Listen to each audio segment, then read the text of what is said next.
Are these on? Oh, great. We're good. So I can honestly say that there are very few people I've been more excited to interact with, and there was one time that I thought I saw Steven Tyler. So this is pretty exciting. Now, I wouldn't say that I know specifically what you do on a daily basis, but from looking at the awards that you've won and from hearing that long list of accolades, I'm sure it's a lot. So I just want to say thank you for taking the time to come and share some of your wisdom with us. Well, thanks, Molly. I'm happy to be here. Great. So we know that you're from Pittsburgh, so I'm just curious, how's being from Pittsburgh kind of helped you in your career other than being able to successfully navigate bridges? Well, yes, I can do that, and I did that this morning, in fact. So yeah, Pittsburgh is, in many ways, I love the size of Pittsburgh. It feels like a small town. What I really love about Pittsburgh is how generous the community is, and how easily people collaborate and want to partner. So that really makes it special for me. That's nice. So when you were at Shady Side, how do you think that you define success? Well, I thought about success as a student here at Shady Side, both in terms of academics and in terms of athletics. So I was really focused on my studies, rigorous class schedule, and so really my success was my grades, I'll be honest, and then on the athletic field is winning. What sports did you play? So field hockey, tennis, and then later on I took up track and field. Okay. That's fine. Not soccer, but that's okay. I don't think they had soccer for women back then. You're kidding. Oh. Okay. So apart from being successful on and off the field, how do you think that you define success now? Well, it's really about making a difference in people's lives. So being at a nonprofit and leading the Greater Pittsburgh Community Food Bank, what's really important to me is how we can make a difference in people's lives. What can we do to improve people's food security and ensure that no child goes to bed hungry? And that's really what drives me, is how we can make an impact, a positive impact in people's lives. Do you have any suggestions just of things that we can do to maybe support local food banks, or like, where would I donate extra food if I have it, or things like that? Yeah, sure. So we talk about volunteer, donate, and speak out. So there are ways to do that in all three arenas. So in terms of volunteering, we're located 1 mile from Kennywood Amusement Park, if you all know where that is.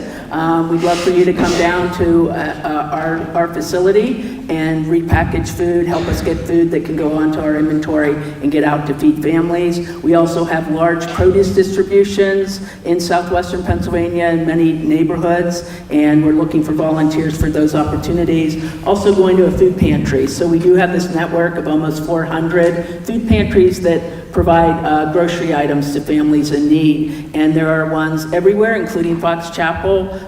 So you can go to a local food pantry and you can volunteer your time. You could hold a food drive, you could take food to the food pantry, and that's a great way to get connected. Obviously, we're also looking for monetary donations, but then also speaking out. So there are oftentimes a number of issues that are really critical, such as this past year with the Farm Bill. SNAP is the biggest line of defense. Anyone know what SNAP means? Food stamps, Yeah. right, formerly called food stamps. It's the Supplemental Nutrition Assistance Program. And it's the #1 line of defense to hunger. And there are many families that rely, and many of the families are families with children, senior citizens. They make up 2/3 of the families who receive SNAP benefits. So really critical at times when the government wants to cut back on that. I really look at our partnership with the government. It's a private-public partnership, and it takes all of us working together to truly solve hunger. So those government programs are really important. So how big of an issue is food scarcity in the United States? It's huge. There are over 350,000 people in southwestern Pennsylvania who are food insecure, and really, if I can do anything in my job, it's really to educate people about the struggle that many of our neighbors face in terms of not being able to put food on the table each and every day. Many of the families, in fact, the largest percentage of households we serve have someone who's working, often, 2 jobs, but they're just not earning enough. So there's a certain perception people may have about the people we serve, and that they come every month, year after year, they're not working at all. And that's just not the case. There are many people who are working, they're just earning low wages. There are also senior citizens who are on a fixed income, and they may be taking care of a grandchild now that they didn't expect to take care of, and so they're in need of food assistance. So bringing things back to Shady Side, so what's an experience about your time here that you were particularly proud of? Yeah, I would say it's really the friendships that really have endured over the years. Making friends, being here, really helping me grow up as a person, and giving me that experience, and also being disciplined in terms of studies and also in terms of athletics. What was your favorite class? Well, it definitely wasn't science. I'm ashamed to say I've not been to the new science center, but maybe I would have done better. I was joking earlier, maybe I would have done better in science. Definitely history and psychology. And what's the time when you failed, if you don't mind me asking? So in life? You can lie. Okay. Well, I'll say the one time, and this was also something that I'm proud of, but it was because of a failure. So I actually had submitted my resume, my name. I put my name in the ring to be the CEO of the food bank back in would have been 2010, 2011, and I was not chosen to be the CEO. And they hired someone else who was at the food bank for a year, had moved here from a smaller food bank, had moved here from the South, had been the CEO of a smaller food bank. And he actually wanted to return back to where he had been from and where his family was. So he was only here for a year. But that was a huge disappointment, and I saw it as a failure at the time, and also I was terribly disappointed. But I realized that I cared so much about the mission of the food bank and our staff and the volunteers and our many community partners that I wanted us to be successful, and I decided to stay at the food bank. I had opportunities to go elsewhere, but it was really important to be there and to ensure the success of the new CEO and the success of the food bank. And so when I had the opportunity to apply again, I did, and I was successful. Congratulations.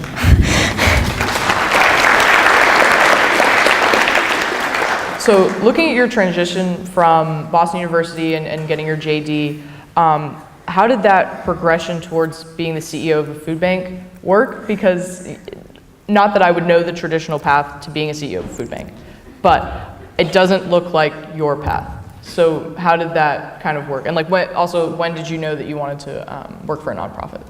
So my path was not traditional at all, as you can imagine. It's a very long story, so I'm going to give you the highlights, the abbreviated. Great. I was very happy. I loved the law, and I loved working as a lawyer. I didn't want it to be the rest of my life. I wanted to do something more meaningful, something that I could really fuel my passion. And it was just serendipity. I met the person who was at the time the fundraiser for the food bank at a mutual friend's going away party. A friend was moving out of state, and I happened to meet this person, and she spoke so strongly and passionately about the work of the food bank. And I can say when I was at Shady Side, we didn't have community service. I didn't think about it. And then in law school, in college and law school, I was really focused on my studies. So nonprofit wasn't even on my, on my radar. But it really made me think. And when I was interested in changing careers and doing something more meaningful, it was really that meeting that I hadn't anticipated. It really stuck with me. It kind of stayed in my head, and I realized I needed to make a change. And food as one of the basic needs really was compelling to me. Yeah. So were you working as a lawyer and then just jumped in and became an intern or worked your way up, or how did that? How did you apply? Right. So I was working as a lawyer. Then I left the law, and I traveled for a little bit, trying to decide what I wanted to do next. And again, I kept coming back to nonprofit and food. When I came back, though, I didn't have a job in that, so I clerked for a judge, and that was for 1 year. And then I moved back to Pittsburgh, and I didn't have a job. And a friend of mine saw a flyer at the food bank for Just Harvest was conducting a study on childhood hunger, and they were looking for interviewers for that study, and it was $5 an hour, and that was my entree into nonprofit. So quite non-traditional. Yeah, I was gonna say. So. And this is my 5th title at the food bank. I actually started as a program supervisor after being at Just Harvest for 4 years. So what does your daily schedule look like now? A lot of meetings,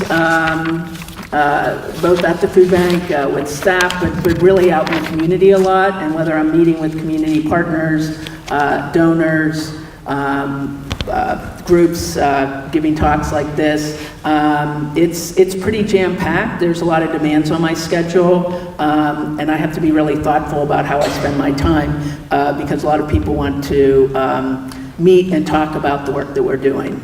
Yeah. So what's like your next big project, or are you just continuing in what you've just said? Well, we have a lot on our plate at the food bank. We're currently in the process of strategic planning for our next 3-year plan, which we want to do more, get even more fresh produce out. We're about 35% of what we distribute now is fresh produce. We're also looking at how we can ensure everyone has access, whether you're in the city, the suburbs, or a rural community. People have access to fresh food. But we're also in August going to break ground on a major renovation of our facility. It's a $19 million renovation, and it's going to take 1.5 years. We're going to stay in the building while they do construction in different phases. So that construction won't be done until February of 2021. That's cool. And we just launched a $20 million comprehensive campaign to pay for that. Nice. So I have a few things on my plate. Yeah, a few. Yeah. So,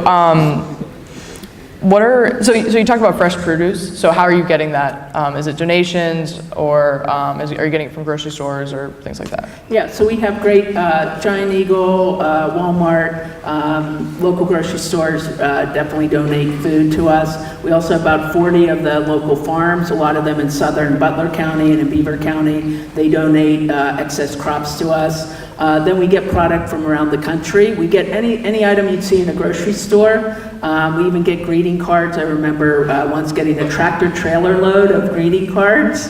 That was fun to sort through and get out on our inventory. But a lot of what we're distributing now is fresh produce, and it's coming in from the Port of Philadelphia, or it's coming from California or Texas, or even we get a lot of product from food brokers in Canada. And those are all donations, but there is a cost to ship those to Pittsburgh.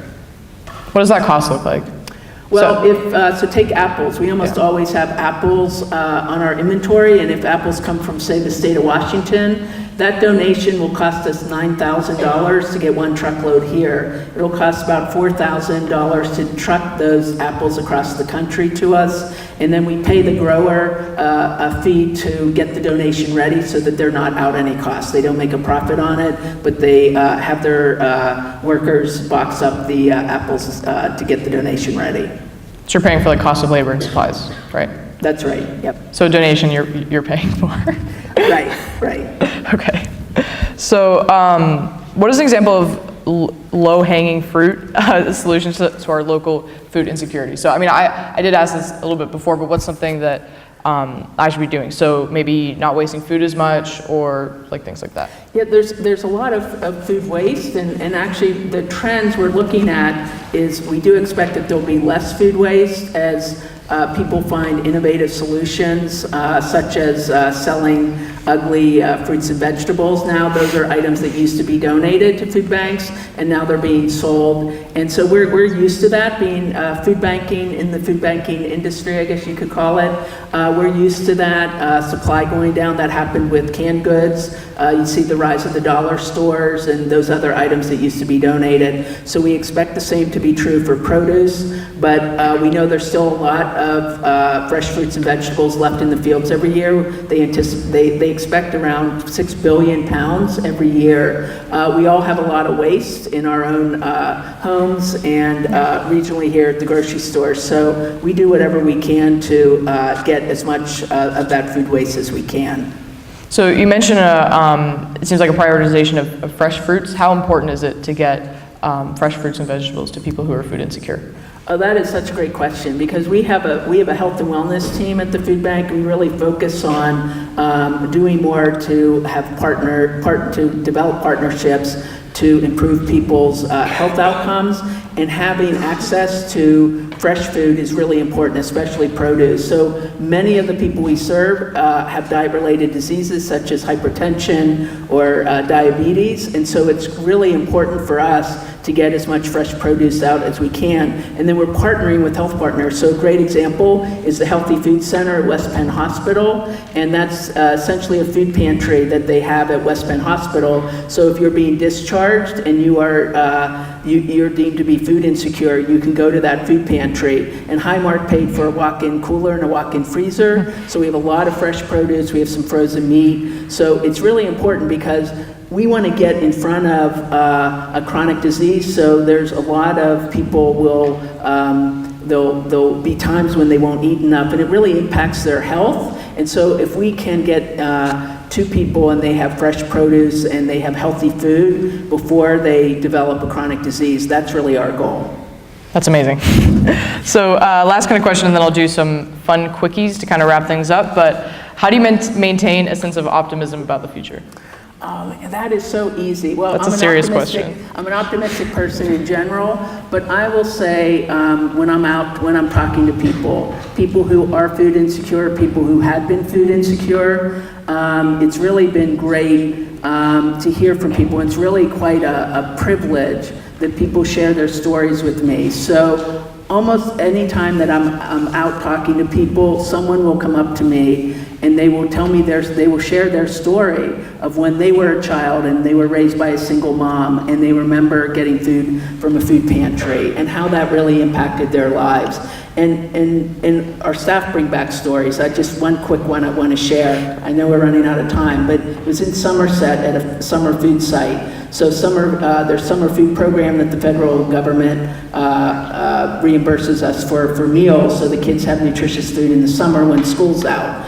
And there was a little boy who was covered head to toe in dirt, and he was pulling a red wagon, and he had a couple of his siblings in there. And she was so despondent by seeing this just abject poverty, and it just really moved her. And then she saw how the people who were providing the food, how they interacted. They called him by name. They asked him how he was doing. And it really showed her, it's like we can't fix everything in a child's life. At the food bank, we're focused on food. But in that one moment, on that day, that little boy felt heard and seen and loved. And that makes all the difference in the world.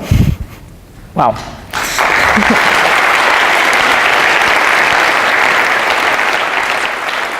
So I have like a few really irrelevant questions, but what was I hope your... they're food related. They're not. Okay. What was your favorite word of the year? Purpose. Nice. Who's the best person to follow on Twitter? Henry Timms, if you don't Who is know, that? from the 92nd Street Y, which is not really a YMCA, but a community center, and he wrote a book called New Power. Okay. Said it was quick. What's your guilty pleasure? Probably going to a movie, like a silly comedy movie Like what? at the movie theater. Oh, I don't know, Talladega Nights, I don't know. I will say I did see it with my nephews when they were adolescents, yes. Okay. Do we have time for some questions, or what do we have? We don't? Okay. Well, okay, that's what we got. I thought you had a pizza question for me. Oh, there is. Oh, yeah. I don't know how to pronounce it, though. there was a food. I've never been to this Aiello's. place. Oh, yeah. What is it, Minios or Aiello's? Aiello's. Okay. All right. Thank you. Yeah, no, that was great.